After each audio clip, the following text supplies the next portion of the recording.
इस कार्यक्रम के पुण्यार्जक हैं स्वर्गीय श्रीमती सुरेखा देवी की पुण्य स्मृति में श्री हीरा लाल जी, श्री नरेश कुमार, श्रीमती ममता, श्री महेश कुमार, श्रीमती रीना, प्रासूख, कशिश, महक एवं समस्त समाधिया परिवार, घाटोल जिला बांसवाड़ा, राजस्थान।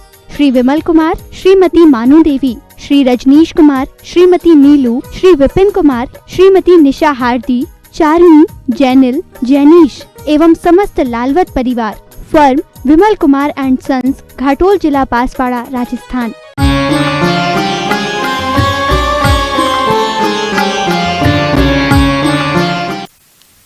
आचार्य महाराज शिष्य से कह रहे हैं कि हे वत्स, धन आदि में आसक्त व्यक्ति अपने ऊपर आई हुई विपत्ति को नहीं देखते। जो लोभी व्यक्ति होते हैं, जिनकी आसक्ति धन पर रहती है, धन आदि वस्तु पर, वह उन पर कितनी भी विपत्ति आए पर वह क्या है, विपत्ति उसको मानते ही नहीं। जैसे कल दृष्टांत दिया ही था कि वो अपना सब कुछ देख रहा है और अपने बचाव के लिए कोई उपाय नहीं कर रहा। तो क्या कह रहे हैं, जो निर्धन जिसके पास धन नहीं है, जिसने पूर्व में दान नहीं किया, त्याग नहीं किया, धर्म नहीं किया, तप नहीं किया, उसके कारण उसको धन नहीं मिला, अर्थात वह निर्धन बन गया। तो उसकी भावना क्या है, उसकी भावना यही है कि हम आहार दान करें, पड़घान करके नवधा भक्ति पूर्वक मुनि महाराज को आहार दें, क्योंकि मुनि महाराज के 6 आवश्यक बिना भोजन के होंगे नहीं। तो तप कैसे होगा, विहार भी करना, वैयावृत्ति करना, आदि आदि कार्य करना है, इसलिए आहार देना आवश्यक है, नहीं तो अकाल में मरण हो जाएगा। एक समय है, नहीं मिलेगा भोजन तो अकाल में उनका मरण हो जाएगा, तो उनका अकाल में असंयम में जन्म होगा, कहाँ, देवों में जाके उत्पन्न होंगी। तो जो तप साधना करके यहाँ निर्जरा कर सकते वो वहाँ नहीं होगी।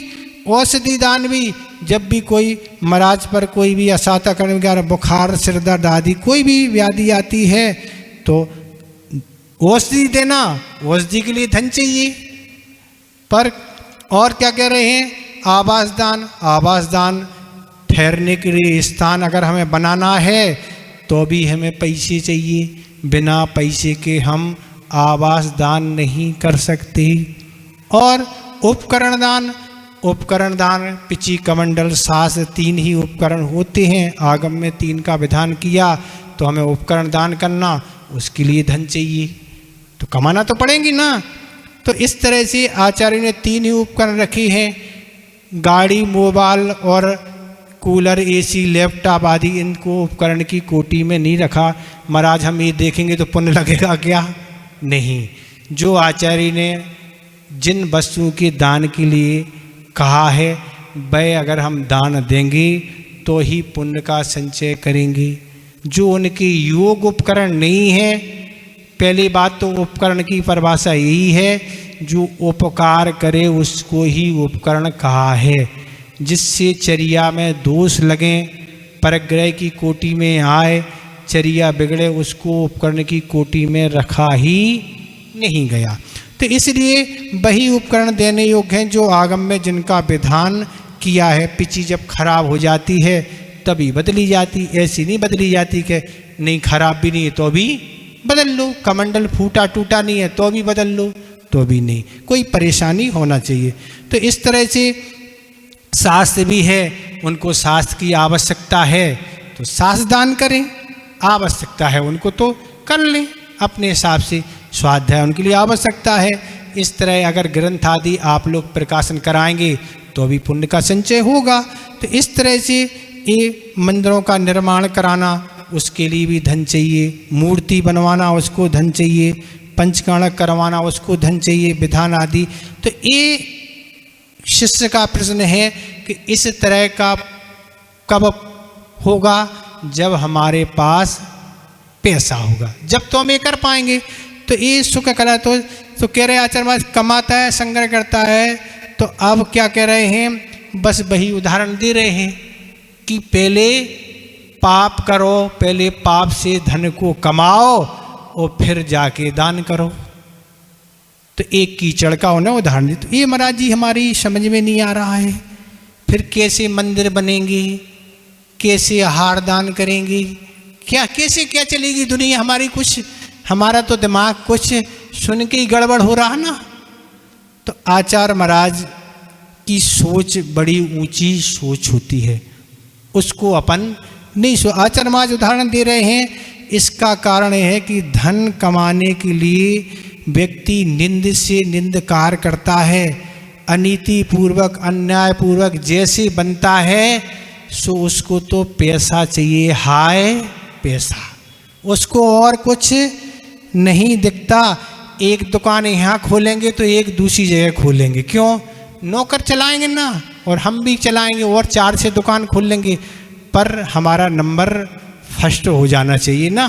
तो ऐसे कमाइयों में लगे हैं। तो इसका कारण धन कमाने के लिए निंद से निंदकार करेंगे, बड़ी बड़ी फैक्ट्रियां डालेंगे, बड़ी बड़ी खदानें डालेंगे, और इस तरह से बड़े बड़े ऐसे अनीति पूर्वक जो व्यापार करेंगे।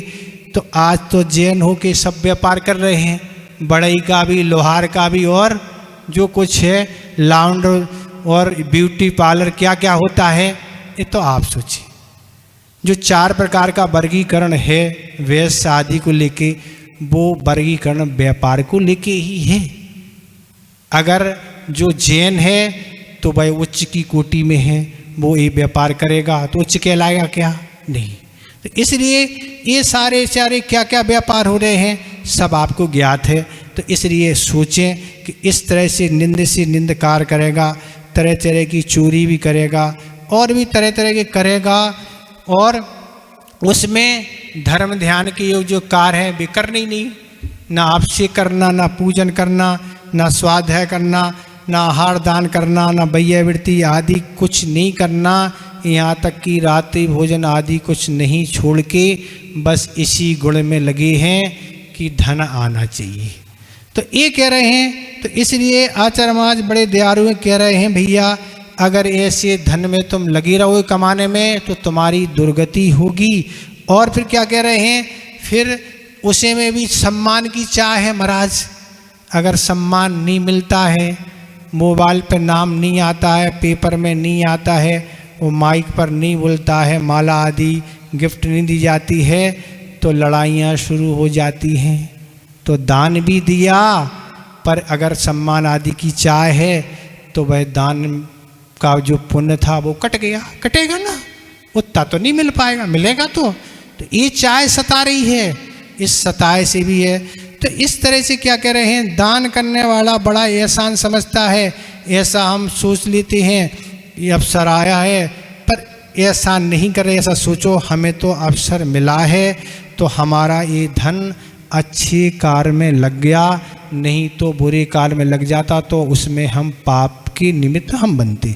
तो इसलिए मैं दान देता हूँ, मैं मंदिर बनवा रहा हूँ, मैं आहार दान नहीं करता तो मुनिराज की क्या हालत होती। पर विचार करो, सम्यक दृष्टि है तो वो कभी ऐसा सोच नहीं सकता कि मैं आहार दान नहीं दूंगा। सम्यक दृष्टि है ये तो उसके अंदर कभी विचार आते ही नहीं है।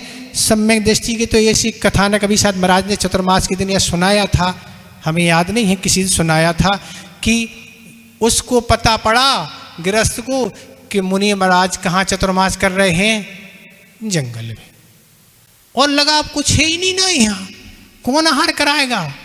तो उस गृहस्थ ने क्या किया, महाराज का चतुर्मास यहीं तो हमारा भी चतुर्मास यहीं, और उसने सारा डेरा अपना जंगल में डाल लिया और 4 महीने अच्छे से पड़घान करके आहार दी। हो सकता कोई संतोषी ऐसे बताओ ना, महाराज व्यापार का क्या होगा, बच्चों का क्या होगा, सबको ले आओ ना यहाँ, बच्चों को परिवार को और बस अच्छे से करो ना।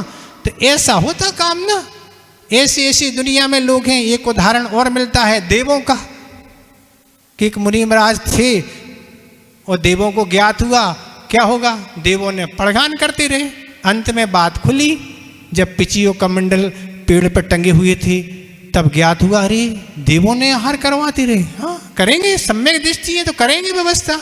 बाद में उन्होंने प्राश्चित लिया, पर ये है सम्यक दृष्टि है, उसके अंदर कभी विचार आएगा ही नहीं। कुछ भी हो जाए हमारे होते हुए महाराज बिना आहार के नहीं रहेंगे। ये वैयावृत्ति है। एक बार महिलाओं ने हमसे पूछा किसी क्लास में, कहीं की बात है, महाराज हम तो वैयावृत्ति कर ही नहीं पाते महाराज, हम क्या वैयावृत्ति। तो वैयावृत्ति कहते किसी की, हमने पूछा। हाथ पैर दबाने को वैयावृत्ति कहते क्या? आहार दान करना सबसे बड़ी वैयावृत्ति है। आप तेल की ड्रम में डुबा भी देंगे दिन भर तो कुछ होने वाला नहीं है, ना घी से कुछ होने वाला है अगर आहार नहीं जाएगा तो महिलाएं सही वैयावृत्ति करती हैं, अगर बनाए नहीं तो पुरुष क्या करेगा? पुरुष तो देने वाले हैं ना। तो महिलाएं ही सही वैयावृत्ति आहार दान दे के करती हैं। एक बार सतना में थे तो आज वहाँ बहुत सर्दी थी, तो आचार्य महाराज कहने लगे कि देखो अपन तो अभी ठंड के कारण बाहर जा ही नहीं रहे, दुखे हुए हैं, ठंड अधिक थी, 4 टेम्परेचर था, निकलना मुश्किल था, क्या करें, कहाँ जाएं। पर आचार्य महाराज कहने लगे देखो गृहस्थ देखो ऐसे कड़ाके की सर्दी में भी आहार बना रहा। क्यों बना रहा? क्योंकि हमें पड़घान करना। वो कितनी निर्जरा कर रहा, सोचो कितने पुण्य का संचय कर रहा। तो ऐसे पुण्य की संचय करने वाले गृहस्थ होते हैं कि अपने रहते हुए कभी मुनिराज को भूखा नहीं रहने देते हैं। तो आचार्य उमा स्वामी महाराज ने वैयावृत्ति को किस में रखा? अंतरंग तप की कोटि में रखा है, कोई सामान्य चीज नहीं है।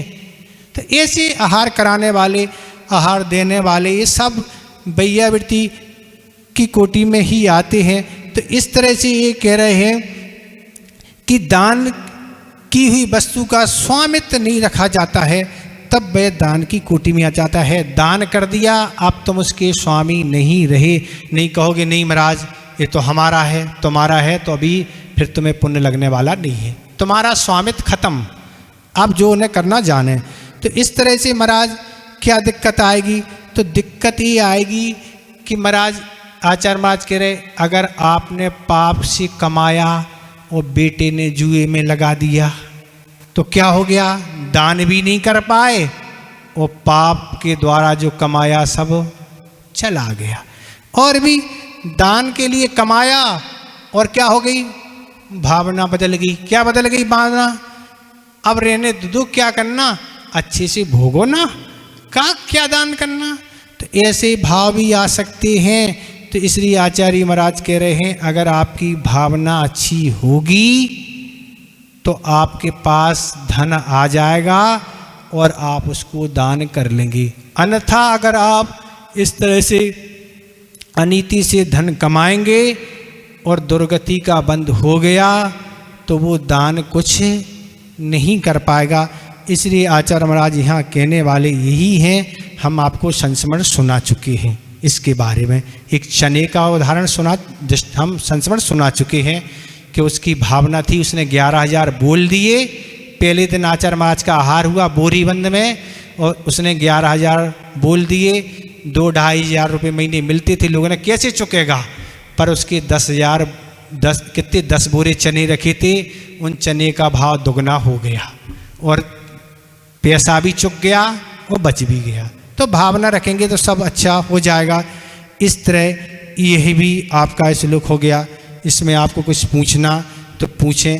इसलिए अनीति से धन नहीं कमाना है, नीति पूर्वक धन कमाना है। उससे अगर हमें आय होती है तो हम दान करते चले जाएं, नाम के पीछे नहीं भागें कि महाराज उनका नाम हो रहा है तो हमारा भी नाम होगा। नाम नहीं, अपन को अगर अपने पास है पैसा तो अपन को दान करना चाहिए, सदुपयोग में उसको लगाना चाहिए, नहीं तो दूसरी जगह लग जाएगा। दान तो आवश्यक रखी है ना, 6 आवश्यक में एक दान तो आचार्य ने रखी है। इसलिए दान तो करो पर अनीति से नहीं कमाओ, नहीं तो दुर्गति हो जाएगी। ठीक है, संस्मरण देखें। आचार्य महाराज कितने बड़े साधक हैं, उनकी साधना के बारे में अपन करना तो ठीक है, सोचना ही कठिन है। आचार्य महाराज एक नगर में पहुंचे और उस नगर से आचार्य महाराज ने बिहार कर दिया। राजस्थान की ही बात है और बिहार करके आचार्य महाराज लोगों ने अनुमान लगाया कि इस स्थान पर रुकेंगे संभवतः, तो वहाँ जाके एक स्कूल में व्यवस्था शाम को रुकने की बना ली। और आचार्य महाराज लग रहा था कि 1-8 किलोमीटर बचा है, वहाँ तक पहुँच के वहीं रुकेंगे, पर विहार करते करते एक सामने शमशान घाट दिखा, और शमशान घाट दिखा जहाँ लोगों को जलाया जाता है, वहाँ जाके वहीं जाके बैठ गए। लोगों ने कहा आचार्य महाराज हमारी विनती सुनो, यहाँ नहीं रुको आप, हमने यहाँ से 1 किलोमीटर आगे दूरी पर एक स्कूल में आपकी व्यवस्था बनाई है, यहाँ तो रात कैसी निकलेगी, बहुत डर लगेगा, यहाँ बहुत डर की बात है। आचार्य महाराज हंसके हुए बोले, डर लगेगा भैया, यहाँ तो डर भागता है, डर लगता नहीं है, डर लगने की यहाँ कोई बात नहीं, हम तो यहीं साधना करेंगे और तुमने जो स्थान देखा है वहाँ जाके तुम लोग उसका उपयोग करो, और हम तो बस यहीं रहेंगे, हम कहीं जाने वाले नहीं। और वहीं आसन लगा के बैठ गए मिट्टी पर, कोई आटे पाटे की कोई बात नहीं, आसन लगा के मिट्टी पर बैठ गए, पूरी रात बैठे रहे। और जो साथ में थे वो थोड़ी दूर पर बैठते पूरी रात वो भी देखते रहे। उनकी भी रात निकल गई और आचार्य महाराज की भी रात निकल गई, और सुबह उठी, ध्यान हुआ आवश्यक किए, और फिर वहाँ से विहार करके अगले स्थान पर आ गए। तो ऐसे गुरुदेव हैं, लोग भूतों से डरते हैं, वो भूतों के पास जाते हैं। डरने की तो आज तक, डर नाम की वस्तु तो हमने आचार्य महाराज से आज तक सुनी नहीं, कभी किसी से डर वाली तो कोई बात नहीं। अच्छे आते, कल एक संस्मरण याद आया था, वो भूल गए, याद नहीं आया शायद, कल कहाँ संस्मरण, हाँ एक याद आ रहा, कल का एक संस्मरण सुनाया था, उसी के दूसरा सुनाना था, वो हम सुनाना था पर ये सुना दिया। क्या संस्मरण था? कल का जो संस्मरण कुंडी लगाने वाला था, तो एक प्रसंग है कि आचार्य महाराज रात शाम को जिस पार्टी पर बैठ जाते हैं आचार भक्ति के बाद, वह उस पार्टी को छोड़ के कभी कहीं नहीं जाते, बैठ गए मतलब अब रात वहीं निकलेगी। पर आचार्य महाराज अमरकंटक में विराजमान थे, सर्दी वहाँ अधिक पड़ती है, रात्रि में लघु शंका जाने का 3-4 बजे के आसपास बन गया कि जाना ही पड़ेगा, और आचार्य महाराज पाटे से उठ के और जा रहे थे। एक महाराज गेट के पास सोते थे जहाँ से निकलना पड़ता था, एक चैम्बर था ऐसा कांच का, तो वो बैठे हुए थे वहाँ, वो वहीं लेटते थे। और आचार्य महाराज जाके ऐसे खड़े हो गए, तो वो महाराज ऐसा चेहरा दिख रहा है, समय सागर जी होंगे, समय सागर जी तो गेट खोलते हैं, तो आज क्यों नहीं खोल रहे। बहुत देर तक देखते रहे, फिर समझ में आया अरे आचार्य जी है, तुरंत पिची लगाई और ऐसा गेट खोला, और फिर ऊपर तक आचार्य महाराज के साथ गए, वापस आके अपने स्थान पर छोड़ा। उन्होंने हमें सुनाया कि ऐसा ऐसा हो गया, हम कितने बड़े मूर्ख हैं, आचार्य महाराज खड़े थे और हम तो ऐसे आचार्य महाराज हैं, खड़े रहे, न तो उन्हें कोई संकेत किए गेट खोलने के लिए, न कुछ कहा। बरसों में एक आध कभी बहुत ज़्यादा परेशानी आती, तब आचार्य महाराज कभी जाना पड़ता, न तो रात में वह कभी पाटे से नीचे पैर कभी रखते ही नहीं। समय आपका हो गया। बोधि समाधि परिणाम शुद्धि स्वात्मत लब्धि से शोक सिद्धि चिंतामणि चिंतित वस्तु दाने तुम बंद मानस।